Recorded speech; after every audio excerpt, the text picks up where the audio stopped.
Best thing about Kingston is Kingston's on a river.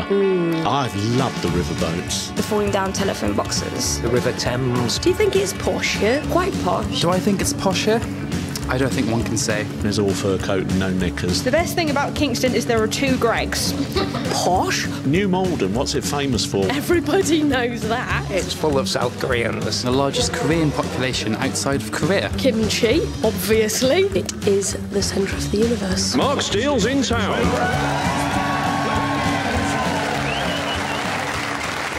Thank you very much.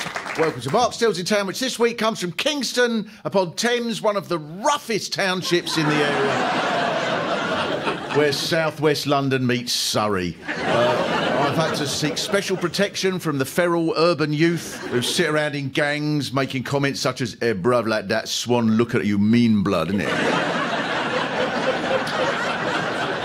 But despite that, Kingston is a part of London that, even if you come for 5 minutes, you will stay for the day. Going, how do I get out of this bloody one-way? I mean, I'm trying to make a point of not doing stuff about one-way systems because you can say, but this one is better than anywhere. It is actually magic, that road system, because you find yourself going, I've just crossed the river, now I'm back on the same side I was when I started. It should have been used in the Harry Potter films. Oh no, Hermione, we're stuck in the Kingston one-way bridge of uncrossability. But that is more than made up for by the fact that you are the royal borough of Kingston. One of only 4 royal boroughs in the country. If someone from Kingston goes to a borough like Lewisham, you must stand there in utter confusion, thinking, well, where do they row?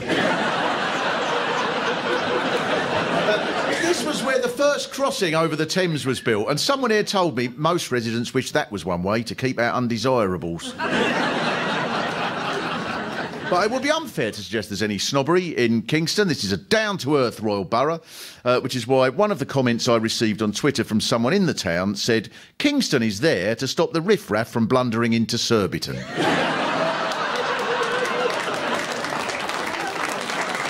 So it must be a joy to be a bit above everywhere else, I would imagine, except when you hear a voice going, yes, but not above us, you see, we're Richmond.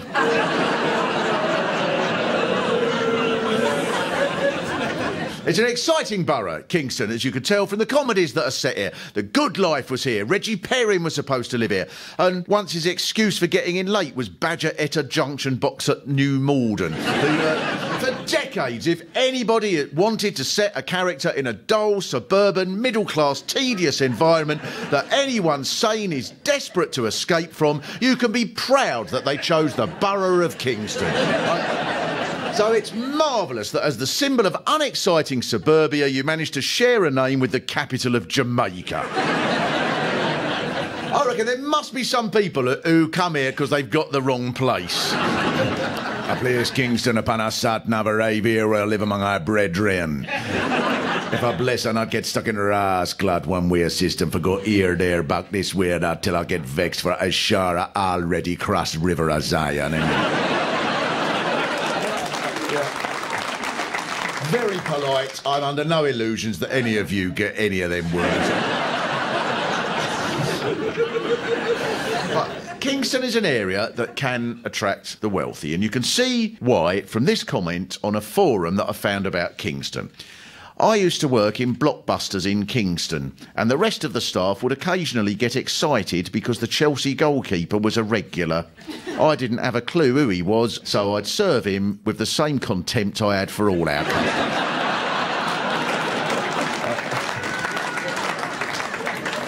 But we are being unfair here, Kingston, because this is a hugely important cultural centre. One of the great works of European art is in Kingston, because along with Van Gogh's sunflowers and Salvador Dali's clocks, everybody knows the falling telephone boxes of Kingston. A row of telephone boxes on the old London road that look as if they're falling on top of each other and are so adored by the locals. For example, one woman interviewed in the local paper, Pat Arnold, who works for BT, said, I didn't realise they were art. I thought the company had piled them up to cart them off to the dump. Or there is Bentall's, which I'm sure you love, the famous department store. You'd think it would be enough to have a famous store like that, but the council tells us a significant feature is an escalator that travels from the ground to the second floor. It is the largest single truss escalator in the world with only a top and bottom support. What's the point of shopping anywhere else? And you're not just on any escalator, you're on the least supported, highest, unsafest escalator in the world. You should go further and say, and the lifts are held up by the most freeing cables in the world. Bentall's own website has moved with the times. It says, tight on time, browse the many services we have to offer, such as personal shopping, bra fittings and foreign exchange. What a splendid selection of services. And, to be fair, if I wanted a bra fitting done, I would have it done by Bentall's. They can keep an entire escalator up with a single truss.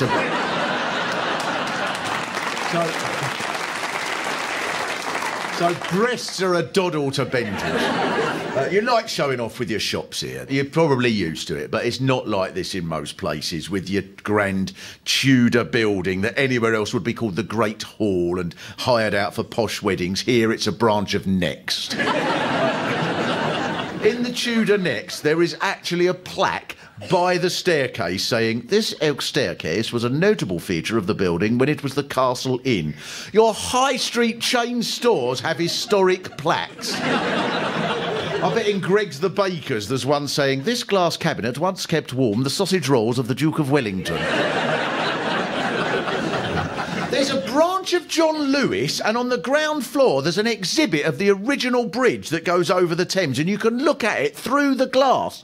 If you go shopping somewhere a bit down market, like Guildford, you'd probably go, well, we went into the newsagents for a Kit Kat, and do you know they didn't have a single marble statue? Now, the other unique feature of John Lewis is the dual carriageway goes through the middle of it. Other one-way systems don't stand a chance. They're not in the same league of inaccessibility, are they? I bet the John Lewis Christmas advert isn't filmed in their Kingston branch, is it? Mummy, look at the lonely seal cub. He looks as if he's crying. If only someone could find him a home, he might not be so sad. I'm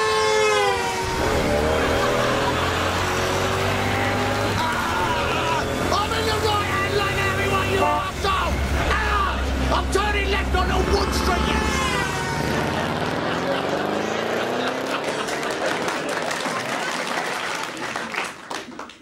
Show someone some love this Christmas. I've actually heard someone suggest that the ring road could be used as a motor racing circuit, like in Monte Carlo, which would be magnificent, the only Grand Prix ever where the drivers got lost. Hello, crew, Wood Street, no entry from here, can't see any way out, completely stuck, looks like I'm going back over the bridge, over. Jensen, is John Lewis on your left or the right? Over. Both, over. OK, don't worry, Nico Rosberg's actually on the 4th floor in home furnishings. He's given up, he's bought a coffee table, over. All history's here. There's a market house in the main square with a golden queen on the roof. But when Bryony and Catherine from Kingston Guides were showing us round, they said, up there is Queen Anne, who's been there for over 300 years. And a drunk bloke come over and he went, oh, excuse me. Now, anywhere else you'd think, oh, he wants 50p. But here, honestly, he said, that's not Anne, that's Queen Victoria. Queen Victoria. And the brilliant thing is, they started arguing with him. This is the sort of thing that they must start having on BBC4 to make history popular. Never mind David Starkey tonight and BBC4, a debate about Tudor Britain between a local historian and a man who's been drinking special brew since 7:30.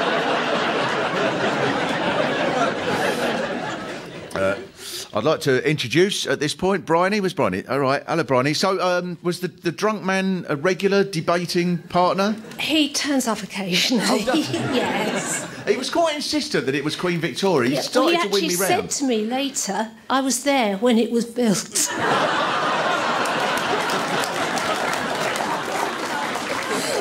Yeah, and when was it built? 1703, I think. Now, you've got to tell us all about the man who designed the one-way system and what happened to him. Well, the one-way system was installed between 1986 and 89, and it was absolute hell because the traffic kept changing direction. So one day it would be going clockwise, another day it would be anti-clockwise. And one day he forgot that he'd rerouted the traffic round the other way, stepped in front of a car and got his leg broken. Thank you very much, Brian, for that justice. Kingston then always enjoyed a certain superiority over other boroughs. No wonder you think of yourself, the Royal Borough of Kingston, with your royal breeding, because Kingston was a sort of capital of England in a way, because the other side of the river was where the Danes controlled, and so the Saxon kings were crowned here in the 10th century. There's a record of King Edgar on the morning of the ceremony complaining his crown didn't fit. Do you know that one, Bronny? I was read this, his crown didn't fit. But luckily, Queen Elfrida popped into next and got it changed with an outer. But you're hiding something here because the borough hasn't always been like this. The book All Change tells us Surbiton's name means commuter land, but its name was once synonymous with illicit sex. It was an isolated spot where seemingly blameless gentlemen could indulge themselves with ladies of pleasure without their family being any the wiser. Surbiton was the first dogging site in Britain. Surbiton. I must have been very polite dogging, though, mustn't it? That must have been complicated. Dogging in Victorian Surbiton. Madame, my client, Mr. Cottesloe of Walpole Road, Surbiton, purveyor of fine candles, requests an evening of mutual masturbation with your good son.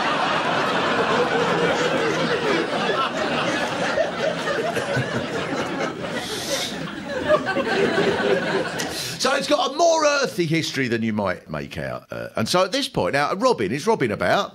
Robin, because you were sort of saying that Kingston's changed over the last few years. Yeah, I mean, I suppose one of the big things that we discovered a few years ago was the fact that it was water from seething wells, Surbiton, that was used by Dr. John Snow to prove that cholera was waterborne, and that the engineer James Simpson, who built the filter beds there, created the model of filter beds still used all around the world. So we've actually got the centre, the start of epidemiology, public health, and as you know, Kingston celebrates it massively. Yeah, Such I know. triumphant... No, exactly. I mean, as soon as you arrive here, it's just epidemiology. And I know, you must be sick of it.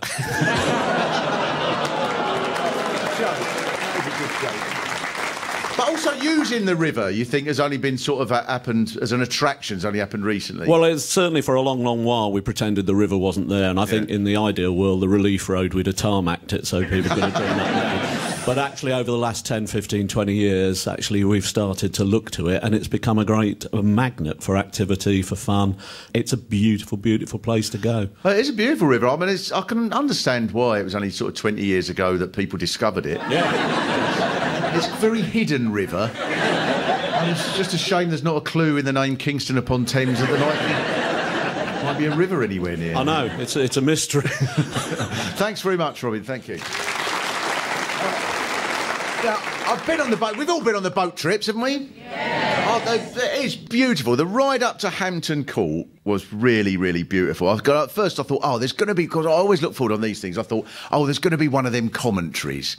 I love the commentaries where the people there have done the same thing 1,000 times and they're bored silly and there's just these jokes they're fed up of saying. And I thought it was going to be like, Hampton Court was home to Henry VIII, who it is said invented fractions. He certainly has my sympathy. He had 6 wives, poor fellow. I've only got 1, that's enough for me. At least he was allowed to behead them. days, the politically correct brigade would come down on you like a ton of bricks. Speaking of bricks, Hampton Court was built using more than 40 bricks, each one weighing more than Wiltshire. But instead of that, nothing. I went up to the end, I said, I was disappointed there wasn't a commentary. He said, what's the point? There's a path that side, ours is that side, there you go. Except one of those houses is Hampton Court. Yeah, but I suppose round here you're used to a branch of Quick Fit looking like that, so... Then there's this paddle steamer, the Southern Belle. I love the paddle steamer. And it's great. You think you're in Louisiana. I wanted someone to come up and go, now listen here, when I first sailed up the river back in the day, that was so long ago, the escalator in Bentalls didn't even have one truss. I had to get myself a rope and climb up the wall to the 3rd floor when I wanted to get my brassiere fitted. Incidentally, is it in the contract when you buy a house by the river that every time a boat goes by you have to wave? Must be, but they're trying to smile. Sick of waving! I bet there's some of those houses, oh no, we have a woman comes in and does our waving for us.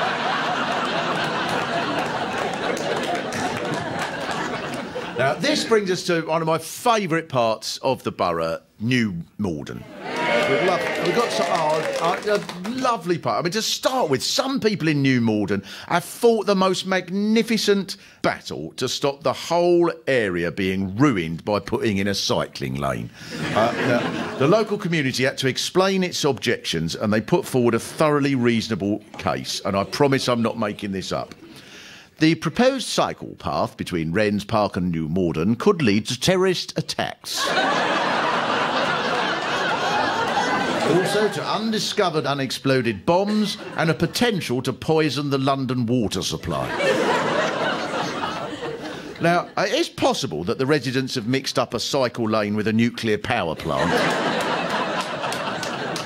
When this was reported in the local paper, one response in the comments section said, the terrorist threat is real. In 2009, MI6 discovered a plot to make badgers carry bombs.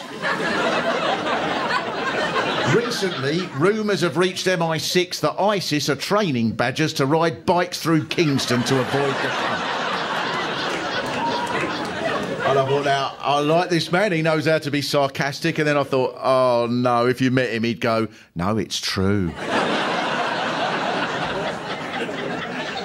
But there is something about New Malden even more fascinating than that, because New Malden is the area with the biggest population of Koreans anywhere in the world outside Korea. No one even quite knows for certain why this is, as far as I can work out. For some reason, 15,000 Koreans, maybe more, have decided the time has come to leave our country and friends for the opportunities offered by a suburb of Kingston upon Thames where people think cycle lanes blow up. Now, I first discovered this New Malden Korean connection when the World Cup was in South Korea in 2002. And I came here to watch South Korea's matches at the Fountain Pub as it was packed. It was brilliant. It was packed with Koreans just banging gongs, which you don't often get that at football. Clang, ding, ding, clang, ding, and clang, ding, like a really angry Buddhist Iron Maiden. And most of the crowd was women with their toddlers, which is a marvellous football crowd, not one you get used to. It's like a sort of giant Korean football World Cup 1 o'clock club. And I wondered whether the mums all sit in circles teaching the kids songs such as "The referee on the bus is a wanker" all day long. There are several theories about why Koreans moved here. There's a theory that the ambassador lived here, so Korean people followed him. In the 1950s, there was a factory here, it was said that lots of Koreans worked in, but none of them really stand up. There is a theory that one Korean came here in 1958 and 5 years later was going, how do I get out of the one-way? Then his family came to rescue him and then they got stuck. And now there are 15,000 of them trying to find the right turn onto the A3. But it means the high street in New Malden is amazing. One of the most popular foods there. Do we know this? Kimchi. You familiar with kimchi? Now, this is brilliant about New Malden. See, even though you don't have to be Korean, you will all be familiar with kimchi. I looked up kimchi. A New Malden Korean recipe for it starts... My mouth always waters at the slightest whiff of this pungent fermented cabbage. I wonder if they need to sell it better. And something else that can be seen peculiar if you come to New Malden is the Korean habit of giving you gifts. You can leave a restaurant and you just get given a present. Now, this throws English people of my generation. I mean, in an English cafe, if you went in there and they went, there you go, right, bacon, egg, beans, chips, sausage, mushrooms, mug of tea, that'll be £5.90, love. And then gave you a lampshade, you'd go... I'm not going in there again, they're a front for drugs. I got a message on Twitter from a Korean says, the Koreans in New Malden love giving stuff away. I once got given a pack of crackers when I bought a skirt. It must be exhausting. Every time you wander outdoors, you're going to have to go with a shopping trolley. Oh, no, I went in the post office, I got given a bath mat. I popped in the shop for a packet of biscuits, was given a chest of drawers. Carry piles of stuff around all day to give to other people as well. Oh, no, someone's asked me the time. I better give him his shoes. And one essential element as well to the Korean community is noraebang, which is Korean karaoke. It's brilliant. It isn't just the young Koreans that go to noraebang. Every generation goes to noraebang. So the businessmen and the CEOs and that, they just think it's normal to go to noraebang at lunchtime and sing and dance in a small room to the Korean pop called K-pop. Noraebang seems to have a similar role to Koreans as a cup of tea does traditionally to the English. And I think the rest of the English should learn from this, I reckon. We'd come in from the shops then and go, oh, I'm worn out. Oh, I've been rushed off my feet, I really have. I'll put the noraebang on.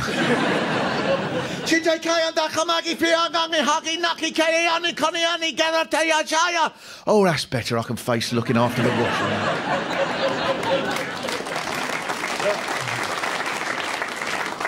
But there's been a twist to the Korean population in New Malden because recently a few hundred North Koreans have come here as well, having escaped the dreadful regime in North Korea. Now, this must be a huge culture shock to come here from a country that has to name everything after Kim Jong-un, the leader, to an area where no one would dream of giving a whole borough a name that meant it belonged to a head of state.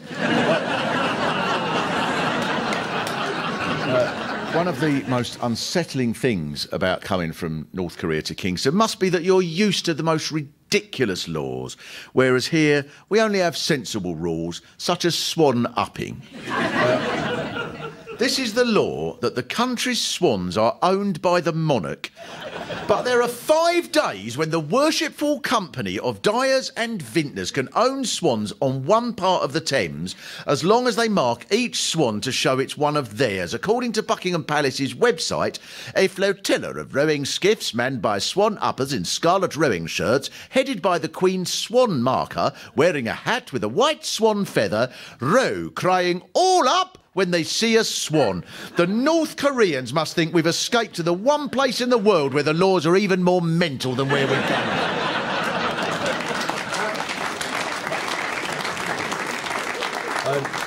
If you go down the river at night, listen carefully. If you're lucky, you'll hear the sound of someone going, "That's Queen Victoria's swan, that is." Yeah, bloody is, she told me herself. It's a swan! And this is the home of one of the most famous dogs ever. The dog who lived here and became the picture for his master's voice. Nipper! Nipper, the dog. Nipper was photographed by his owner in the 1890s while listening to an early phonograph. And his image became so well known that an alley has been named after him, Nipper Alley. And the local news reported, Jennifer Butterworth, chairman of the Kingston Society, was dismayed by this news. She said, "It's really daft. You know what dogs do in alleys. Things are just getting worse and worse and worse." Absolutely. Things are just getting worse and worse. It starts with an alley named after a dog. Before you know it, there'll be a branch of Sports Direct that wasn't designed by Christopher Wren. And the nightclub. Do you know about the nightclub, Kingston? Essence nightclub. This is such a Kingston nightclub, right next to the ruins of the ancient bridge, and the walls of the nightclub are covered in Latin quotes. Honestly, I thought this must be a posh nightclub. And then I found this article in a national newspaper. Essence nightclub shut down after a 30-man brawl, in which 210 of the witnesses were revealed to have criminal conviction. That's magnificent. In the Royal Borough, revellers used scaffolding poles as weapons. And I particularly enjoyed the statement from one of the bouncers that went, "Ipsum donitus primora adidas trainus." Scaffoldia polus, he was looking for a slap. But it's a royal borough. It's only good and proper that you have the odd feudal battle. It's the Saxon in you. Because Kingston is more earthy and much wilder than you'd guess from the Tudor super drugs and the swans. Mo Farah jumped naked off the bridge here once. There's banquet records. You've got a large immigrant population, and not just Jamaicans and Italians. Everyone's got them. You've got Koreans, including North Koreans, and drunk historians, and you boast about bra fittings. And I seem to remember one episode of Reggie Perrin where he said, "Sorry, I'm late, 11 minutes delayed. Doggers on the line in Surbiton." And the Queen must officially approve of all of this, otherwise she'd take her name away, she would. So I will leave you, Royal Borough of Kingston upon Thames, with an extract from 3 Men on a Boat by Jerome K. Jerome, a famous book about his travels along the River Thames, starting in Kingston. And I'll leave you with this. Thank you very much for being delightful and royal. We ventured upstream, all Kingston glimmering in its autumnal glory, past an elegant Iron Age fort, proud on the starboard side. We called to a fisherman, asking what he knew of this structure. "It's a branch of Primark," he said.